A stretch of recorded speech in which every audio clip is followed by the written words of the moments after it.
Salut à tous et bienvenue dans la tant attendue vidéo sur Batman v Superman. Ça fait plus d'un an et demi que je la promets et j'y bosse sérieusement depuis un an. Et très rapidement je vais vous expliquer ce que vous allez voir. Je suis allé par plein de soucis techniques dans le montage. La vidéo devait être massive, c'est-à-dire plus d'une heure. J'ai calé 40 minutes étaient prêtes, finies. Il me restait en gros 30 minutes encore. Et j'ai perdu ces 30 dernières minutes, ce qui fait que la vidéo n'allait jamais être complète parce que je ne pouvais pas, j'avais pas la force morale de la retourner, sachant que cette vidéo me bloquait sur la chaîne depuis un moment. J'ai fait une pause pour prendre du recul et j'ai décidé que je pouvais pas vous laisser sans rien du tout parce que je vous l'ai promise et vous l'avez beaucoup réclamé. Alors j'ai pioché dans ces 40 minutes déjà montées qui sont surtout axées sur le scénario du film et bien tout simplement les meilleurs moments. Alors ça n'a pas la forme pro et léchée que je voulais que ça ait à l'origine, du coup c'est tout bêtement un best-of. J'espère que vous vous en satisferez. Pour tout remettre en contexte, les images que vous allez voir, hein, ça a été tourné il y a un an. Voilà, ça fait un an que j'ai tourné ça. Donc voilà, forcément, j'ai changé physiquement, il y a plein de choses qui ont changé. J'avais pas la même aisance au montage, etc. Voilà, ce best-of condensé des meilleurs moments de ma vidéo sur Batman v Superman devrait faire une vingtaine de minutes. J'espère que ça va vous plaire. La scène qui suit, se passant dans un désert et se centrant sur Lois Lane, est capitale au film. C'est une des scènes clés. On y voit Lois à Nairobi, ayant décroché l'interview d'un terroriste mondialement connu nommé Amadja. Elle est accompagnée d'un photographe que l'on apprend être Jimmy Olsen dans la version longue, qui est en fait un agent envoyé par la CIA dans l'ignorance de Lois pour géolocaliser le repère terroriste. On assiste à l'entretien entre Lois et Amadja. On apprend que son organisation terroriste est financée par une source encore inconnue par le spectateur, mais loin d'être anodine. Puis, on commence à voir les débuts du propos du film sur le pouvoir et sur l'innocence. Amadja déclare qu'il agit par amour de son peuple, là où les hommes qui ont le pouvoir n'ont aucune conscience ni principe. Lane, en bonne américaine, déclare que son pays est neutre sur les actions d'Amadja, tandis que celui-ci rétorque que ce n'est que vérité formatée pour ceux qui voudront bien y croire sans réfléchir. Et on retrouve bien Snyder là-dedans. En effet, même si le réalisateur peut iconiser ses personnages à travers l'Amérique, comme il le fait avec Superman, il peut aussi montrer l'autre côté des choses et remettre en question son pays. On peut notamment citer Watchmen, où certaines actions américaines sont rudement remises en question, notamment lorsque l'équivalent d'un soldat, une figure représentant l'Amérique, tue une femme enceinte habitante du pays contre lequel l'Amérique est en guerre. Autre chose qui peut paraître anecdotique mais qui est en fait très importante, c'est qu'elle déclare aussi que quand l'armée est arrivée, elle n'a pas eu de pitié pour les habitants, elle non plus. Et ça, c'est autant dans la version Ultimate que dans la version ciné. Le film, dans ces deux versions, aborde des thématiques lourdes et graves comme le terrorisme et le pouvoir, et les traite avec beaucoup de justesse et de nuance alors que ça aurait pu être... Et là, les Américains, ils sont arrivés et ils nous ont sauvés. Ils étaient trop beaux et trop forts. Mais non, ce n'est pas du tout ça. Là, on nous dit clairement, bah oui, l'armée est arrivée, ils ont tué tout le monde. L'idée de l'armée en envoyant un missile puis des soldats pour tuer tout le monde, c'est que malgré que le repère terroriste soit implanté dans un endroit où il y a plein d'innocents, ils ne vont pas passer des semaines à savoir qui était innocent et qui ne l'était pas, alors il tue tout le monde. De plus, l'innocence est toute relative, car même s'ils n'y participaient pas, les habitants du village n'étaient-ils pas au courant qu'un repère terroriste y était implanté? Et oui, la logique de l'armée qui est « on tue tout le monde, c'est plus simple », et bah c'est horrible, mais ça se défend. Et c'est ce que Snyder veut montrer, il n'y a pas de solution miracle, il n'y a pas d'innocent, il n'y a pas de blanc, il n'y a pas de noir, il n'y a que du gris. Cependant, Snyder ne prend nullement parti pour l'armée, il insiste sur l'horreur du crime perpétré et sur le cauchemar qu'il a représenté pour ceux qui l'ont vécu. C'est un problème totalement réel et d'actualité, notamment à travers les bombardements en Syrie. Et oui, un film de super-héros peut parler de politique. Malheureusement, il n'y en a pas beaucoup des films de super-héros comme ça. Ah oui, et il faut commencer à expliquer que chez Snyder, tout est symbolique. Alors je pense que j'extrapole à peine quand je dis que Lois boit le sang du Christ. Et le Christ c'est... Ouais, Superman, merci. Oui, on s'en fout, mais ça m'a fait tilter. Tiens, d'ailleurs, quand le policier découvre ce qu'a fait Batman, il jure sur quel nom déjà? Jesus Christ. Ah oui, il me semblait bien aussi. Lois lui fait aussi part de sa crainte qu'il arrête de l'aimer, ce à quoi Clark répond en lui donnant une tulipe rouge, qui est, dans le langage des fleurs, la promesse d'un amour sincère. Oui, je suis allé voir. Bon, sinon il baise. Mais il baise sincèrement, alors ça va. C'est pas Lex Luthor. Bah non, c'est ce que je dis, c'est pas Lex Luthor. C'est le fils du Lex Luthor des comics, ça permet de prendre des libertés, etc. Lex Luthor, c'est un génie, calculateur et froid. Rien à voir avec ce truc de merde, là, on dirait le Joker. Ok. Non mais mec, si pour toi, ça, c'est le Joker, et ben je te conseille d'aller relire des comics, parce que tu m'aurais dit le Riddler à la limite, ok, mais le Joker, non, pas du tout. Ensuite, le personnage présenté par le film est un génie calculateur. Reste qu'il n'est pas encore froid et qu'il a encore la fougue de la jeunesse en lui. Et que ce n'est pas le Lex Luthor des comics. Personnellement, j'adore l'interprétation d'Eisenberg, fidèle à lui-même mais tellement bon. On sent qu'il s'y donne à fond, ce qui fait d'autant plus aimer son personnage malgré que c'est un sacré trou du cul. Which lives count and which ones do not? Pour le coup, Clark y réfléchit vraiment, car c'est une vraie question cette fois, ce n'est plus une fausse accusation de meurtre. En effet, au lieu d'aller sauver Lois, il aurait pu aller ailleurs sur la planète, où sans doute d'autres personnes attendaient d'être sauvées, mais ne l'ont pas été. Do you know the oldest lie in America, Senator? It's that power can be innocent. Et encore une fois, Snyder donne une petite pichenette dans la junte des États-Unis. En effet, le pouvoir ne peut pas être innocent.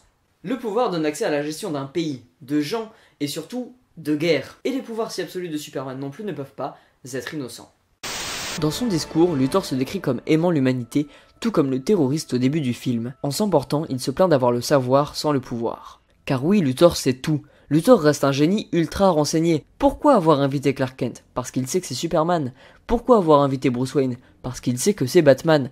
Pourquoi avoir invité Diana Prince? Parce qu'il sait que c'est Wonder Woman. Mr. Wayne. Clark Kent, Daily Planet. Bah il était temps, parce qu'on me vend le film comme Batman vs Superman, j'en ai pas vu une once. Sérieusement, dude? Bon, on en reparle plus tard, ok? Un scientifique rappelle également que l'existence de Superman remet tout en question et rabaisse l'homme à une civilisation parmi tant d'autres dans l'univers, voire même inférieure tant Superman est puissant. Bon là j'avoue cette scène elle est pas crédible 2 secondes. Hein. Non mais c'est vrai, dans la vraie vie, aucun journaliste ne serait aussi pertinent et intéressant que tous les intervenants dans cette séquence. C'est clairement une scène à la Mad Max, et c'est tellement inspiré que le compositeur Junkie XL, qui a également composé pour Mad Max Fury Road, a limite repris ses partitions. Wayne avoue qu'il transporte de la kryptonite et qu'il veut s'en servir pour faire une arme contre Superman. Wayne a peur que Superman ne reste pas bon. En 20 ans, en tant que Batman, il a vu énormément de gens passer du côté obscur, et même lui n'est plus un justicier, mais un criminel, et si ce revirement devait également arriver à Superman, vu tous ses pouvoirs, ce serait très dangereux. On apprend donc que l'X-Corp finance les rebelles, et le premier secrétaire fait comprendre à Lois que les rebelles ont été tués dans le but de faire porter le chapeau à Superman. Alors que Lois s'apprête à demander comment il savait que Superman viendrait, elle est frappée d'une révélation. Le premier secrétaire sait qui est Superman. Mais surtout, l'entreprise qui finançait les terroristes du début, l'X-Corp, sait qui est Superman. Lex Luthor sait qui est Superman. Il savait qu'il viendrait sauver Lois. La seule raison pour laquelle Lois a eu son interview avec Amaja, c'est qu'elle est la compagne de Clark Kent / Superman. Comme je le disais, cette scène en début de film est d'une importance cruciale, c'est là que tout commence. Donc pour tous ceux qui disent que l'intrigue de la balle ne sert à rien, et que Lois ne sert à rien, c'est rect, parce que sans ça, on n'aurait jamais eu Superman au tribunal, et on n'aurait jamais eu le propos sur les grosses entreprises. Je veux dire, merde, Lex Luthor finance les terroristes, il est à la tête de l'X-Corp, donc il peut tout faire tant qu'il y a un intérêt commun. On revient au propos sur le pouvoir, une grosse entreprise, ou un pays, n'en a rien à faire de collaborer avec une dictature tant qu'elle en tire du pétrole. Luthor n'en a rien à faire de collaborer avec des terroristes et de faire tuer des innocents tant qu'il en tire ce qu'il voulait. En l'occurrence, faire accuser Superman. Si ça c'est pas un plan tordu, machiavélique et génial digne de Lex Luthor, je sais pas ce que c'est. Et d'un coup, le Capitole explose de l'intérieur. C'est évidemment un attentat signé Lex Luthor qui avait mis une bombe dans le fauteuil roulant offert à Wally. Superman s'en voudra énormément de ne pas l'avoir vu et de ne pas y avoir prêté attention. Dans la version longue, on apprend plus tard que le fauteuil de Superman était doublé en plomb, la seule matière à travers laquelle Superman ne peut pas voir. Dans la version cinéma, on n'apprend rien de tout ça et Superman est laissé dans sa culpabilité. 2 versions qui se valent. S'ensuit un impressionnant training montage de Bruce Wayne qui se prépare à affronter Superman. On voit qu'il forge une arme avec de la kryptonite. Ça sert vraiment à rien qu'il fasse son petit training de tapette, il va affronter un surhomme. Ok, alors première chose, la musculation si tu l'entretiens pas ça fait pfff. Ensuite, vas-y pour porter sur tes épaules une armure comme ça. Et enfin, pour les moments où Superman sera affaibli par la poussière de kryptonite que lui enverra Batman, ils seront à forces égales. Alors à ce moment-là, Batman n'a pas intérêt à donner des petits coups. I miss you, son.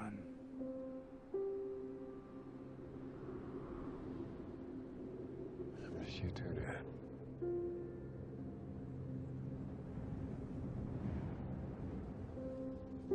Mais on s'en fout de tout ça. Moi ce que je veux voir, c'est Batman et Superman qui se foutent sur la tronche. Pas Clark Kent qui blablate avec un mort. Mais quoi? Mais n'importe quoi, on s'en fout pas. Déjà on s'en fout pas parce que c'est Kevin Costner quoi. Ensuite on s'en fout pas parce que ça sert le propos du film sur l'innocence. Et l'histoire de l'inondation du daron fait écho au fait que Superman ne peut pas sauver Lois à Nairobi et Jean-Louis à Dijon en même temps. Pour ce qui est de l'affrontement entre Batman et Superman, il a commencé depuis le début du film. Depuis le début on nous dépeint un affrontement idéologique et politique en opposant les convictions de Batman et Superman. On nous explique en long, en large et en travers en quoi les deux ne se cautionnent pas. Alors oui c'est sûr que si tu t'attendais à un combat de 2h30 sans aucune raison valable, tu vas être déçu. Mais si tu as un peu plus de jugeote, tu te rendras compte qu'un affrontement entre Batman et Superman ne peut pas durer plus de 5 ou 10 minutes sans devenir répétitif. Alors autant garder un combat intense et épique de 5-10 minutes à la fin, en sachant qu'ils ont des raisons de s'affronter, raisons qui ont été amorcées tout le long du du film. Je rappelle qu'un affrontement c'est pas juste physique, et si on veut en arriver à l'affrontement physique, alors il faut en expliquer les raisons avec un affrontement idéologique.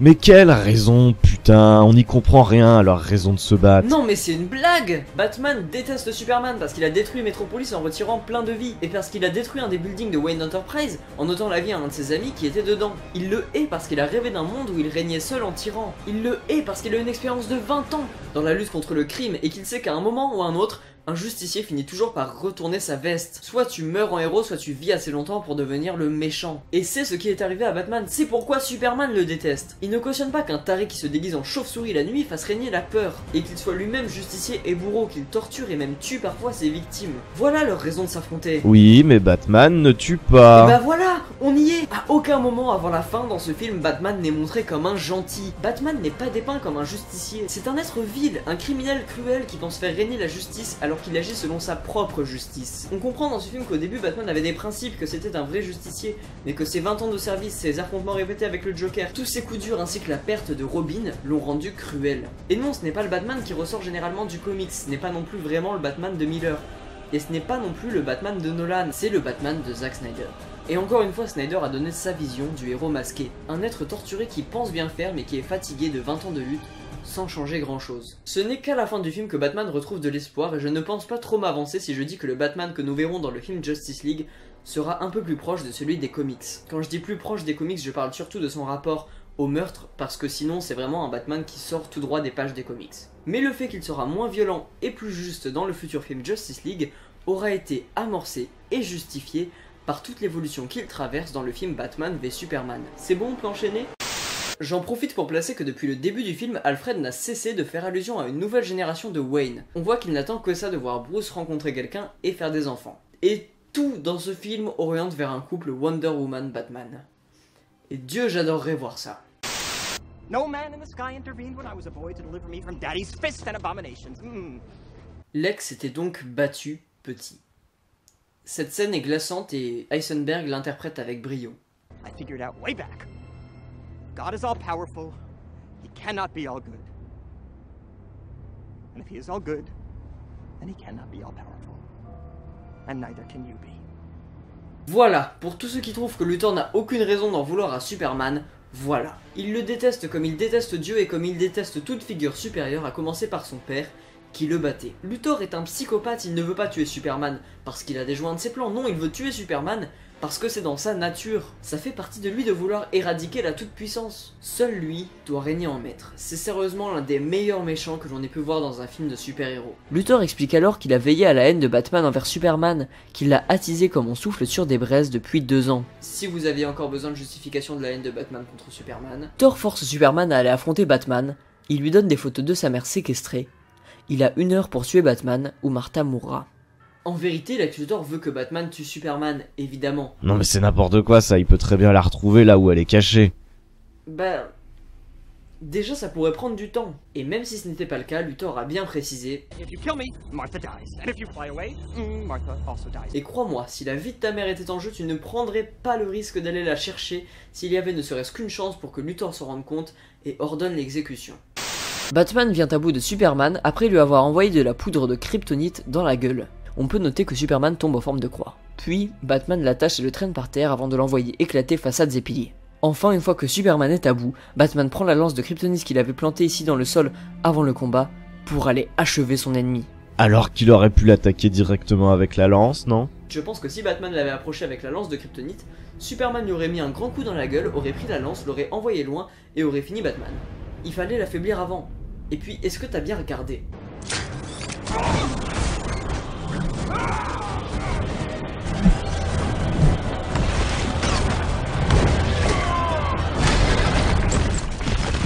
Batman aime ça.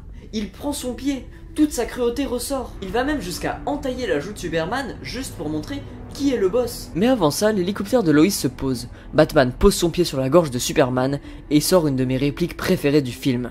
You were never a god. You were never even a man. Puis, il lui entaille la joue. Et là, tu sens les ennuis arriver là? Oh merde.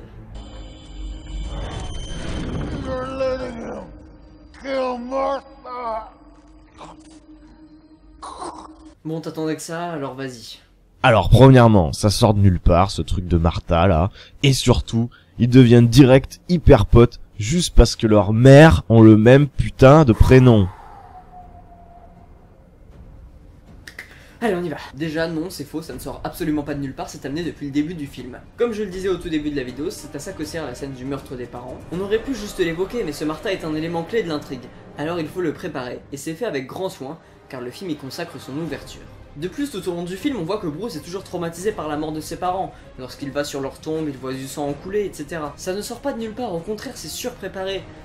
Ensuite, comment ça, ils deviennent super potes tout de suite après? Premièrement, Batman n'allait pas s'asseoir dans un coin pour se demander quoi faire, ça aurait pété le rythme, et le temps leur est compté. Mais c'est normal que ça le fasse réagir. Il repense directement à l'assassinat de ses parents, et il veut pas devenir comme le meurtrier. C'est un petit détail qui fait tout sauter, c'est à ce moment-là qu'il se rend compte ce qu'il est devenu, et qu'il comprend qu'il ne doit pas tuer Superman. Il se voit comme le meurtrier de ses parents et il ne veut surtout pas ça, il ne veut pas devenir comme la personne qui a gâché sa vie. De plus, Batman ne veut sûrement pas tuer Superman devant la femme qu'il aime, de la même manière que le tueur de ses parents les a assassinés devant un être aimé, lui. Il décide donc d'aider Superman avec sa mère, tandis que ce dernier va arrêter Lex Luthor. Et fin, ça veut pas dire qu'ils deviennent potes, mais évidemment ça les rapproche. Je pense qu'au-delà du fait que leurs mères ont le même nom, Batman est reconnaissant envers Superman pour la révélation qu'il lui a offerte sur ce qu'il est devenu. Un respect commence à s'installer, mais à aucun moment, il ne se doute qu'ils vont devoir se battre côte à côte contre Doomsday. En effet, personne ne sait qu'il arrive. Oui, mais juste après, il dit à Martha Kent que c'est un ami de son fils. Mais évidemment, il va pas dire ça. Salut, je me présente, c'est Batman. Alors en fait, j'ai essayé de tuer votre fils, mais il s'est avéré que j'avais tort, en fait, totalement tort. Du coup, on a fait une trêve, et ça va mieux. Du coup, on est devenu un peu copains, mais pas encore trop, genre, ça va, on s'entend bien. Mais en fait, je suis envoyé ici pour venir vous sauver.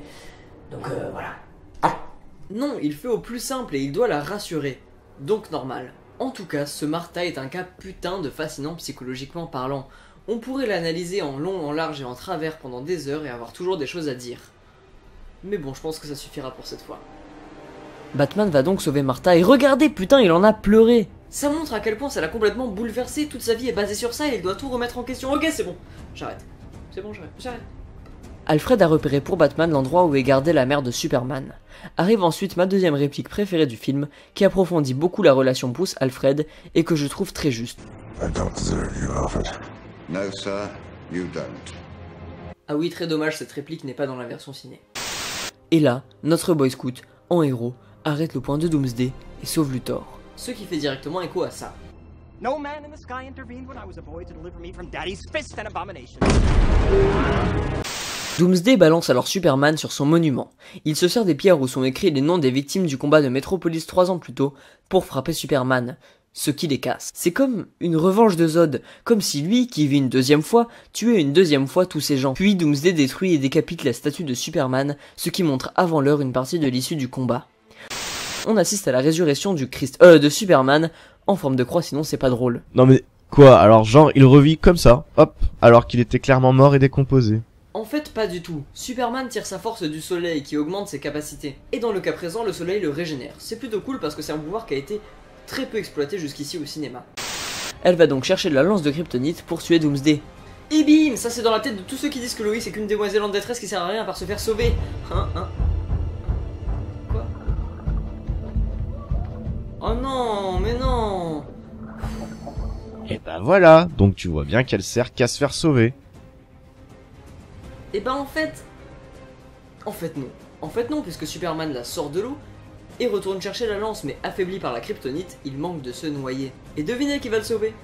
Et bah Lois. Au final, c'était de l'entraide et sans Lois, Superman se serait noyé comme une merde.